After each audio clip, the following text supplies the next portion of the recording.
കുസാറ്റ് ദുരന്തത്തിന് കാരണം സംഘടനാ തലത്തിൽ ഗുരുതര വീഴ്ചയെന്ന് ഉപസമിതി റിപ്പോർട്ട്.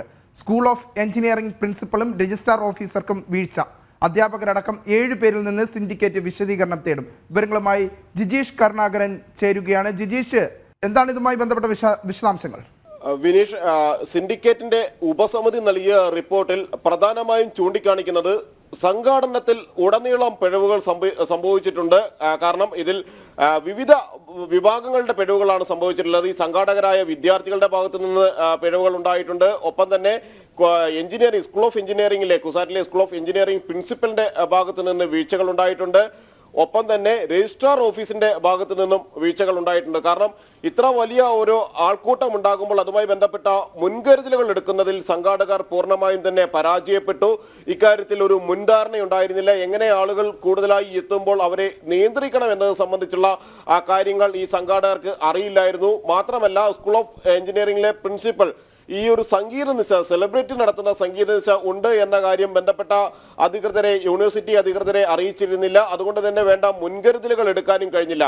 മാത്രമല്ല, ഇക്കാര്യത്തിൽ കോളേജിന്റെ രജിസ്ട്രാർ ഓഫീസിനും വീഴ്ചകൾ സംഭവിച്ചിട്ടുണ്ട്. കാരണം പ്രിൻസിപ്പൽ അറിയിച്ചിരുന്നു ഇത്തരത്തിൽ സെലിബ്രിറ്റിയുടെ ചടങ്ങ് അല്ല അറിയിച്ചിരുന്നത്. അതിനു പകരം അവിടെ ടെക് ഫെസ്റ്റ് നടക്കുന്നുണ്ട്, അതുകൊണ്ട് കൂടുതൽ പോലീസുകാരെ നിയോഗിക്കേണ്ടത് ആവശ്യമാണ്.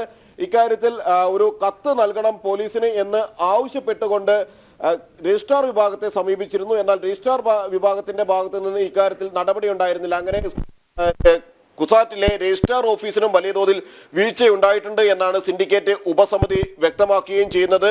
മാത്രമല്ല, അവിടെ ഘടനയിലടക്കം ചില പാളിച്ചകൾ ഉണ്ടായിട്ടുണ്ട്. ഇത്തരത്തിൽ വലിയ ഒരു സ്റ്റേഡിയമാണുള്ളത്, വലിയൊരു ഓഡിറ്റോറിയമാണ്. ആ ഓഡിറ്റോറിയത്തിൽ ആയിരക്കണക്കിന് ആളുകൾ തിങ്ങി നിറയുന്ന പല പരിപാടികളും നടക്കുന്നുണ്ട്. അത്തരം പരിപാടികൾ നടക്കുമ്പോൾ ആളുകൾക്ക് അതിവേഗത്തിൽ എന്തെങ്കിലും സംഭവിച്ചു കഴിഞ്ഞാൽ പുറത്തേക്ക് പോകുന്നതിനോ തിക്കും തിരക്കും ഒഴിവാക്കാൻ കഴിയുന്ന രീതിയിലോ ആയിരുന്നില്ല അതിന്റെ രൂപഘടന. അതുകൊണ്ട് തന്നെ ഈ ഘടനയിൽ മാറ്റം വരുത്തണമെന്ന കാര്യം നിർദ്ദേശിച്ചിട്ടുണ്ട്. അങ്ങനെ ഇതുമായി ബന്ധപ്പെട്ട് അടിമുടി വലിയ തോതിലുള്ള വീഴ്ച സംഭവിച്ചു എന്ന് തന്നെ വ്യക്തമാക്കിക്കൊണ്ടാണ് ഉപസമിതി സിൻഡിക്കേറ്റിന് റിപ്പോർട്ട് നൽകിയിരിക്കുന്നത്. ഇന്നലെ തന്നെ സിൻഡിക്കേറ്റ് ഇതുമായി ബന്ധപ്പെട്ട് പ്രാഥമികമായി ചർച്ച നടത്തിയിരുന്നു.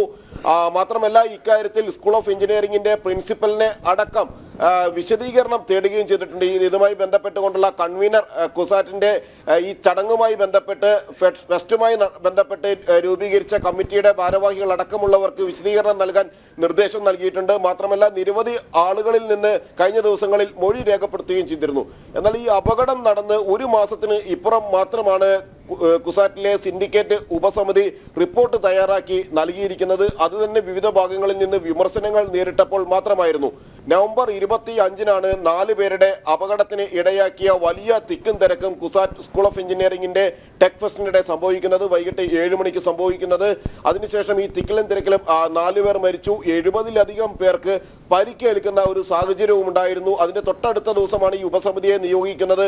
വേഗത്തിൽ റിപ്പോർട്ട് നൽകണമെന്ന് ആവശ്യപ്പെട്ടിരുന്നു. പിന്നീട് ഡിസംബർ 1-ന് അന്തിമമായി തന്നെ റിപ്പോർട്ട് നൽകാൻ നിർദ്ദേശിക്കുകയും ചെയ്തു. എങ്കിലും ഒരു മാസത്തിന് ശേഷമാണ് റിപ്പോർട്ട് നൽകിയിരിക്കുന്നത്. മാത്രമല്ല, ഈ സിൻഡിക്കേറ്റുമായി ബന്ധപ്പെട്ട ഉപസമിതി മാത്രമല്ല, മറ്റ് 2 സമിതികൾ കൂടി സംഭവവുമായി ബന്ധപ്പെട്ട അന്വേഷണങ്ങൾ നടത്തുന്നുണ്ട്.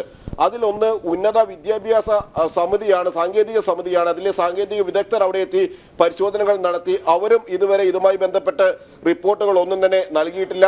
മറ്റൊന്ന് മജിസ്റ്റീരിയൽ വിഭാഗമാണ്. ഈ മജിസ്റ്റീരിയൽ വിഭാഗവും ഇതുമായി ബന്ധപ്പെട്ട് റിപ്പോർട്ടുകൾ ഒന്നും തന്നെ നൽകിയിട്ടില്ല. അത് സബ് കളക്ടറുടെ നേതൃത്വത്തിലാണ് ഇതുമായി ബന്ധപ്പെട്ട മജിസ്റ്റീരിയൽ അന്വേഷണം നടക്കുന്നത്. ഇതിന്റെ റിപ്പോർട്ടും നൽകിയിട്ടില്ല. പോലീസ് ഇതിലെ വീഴ്ചകൾ സംബന്ധിച്ചും കുറ്റക്കാരെ സംബന്ധിച്ചുമുള്ള വിശദമായ അന്വേഷണം നടത്തുന്നുണ്ട്.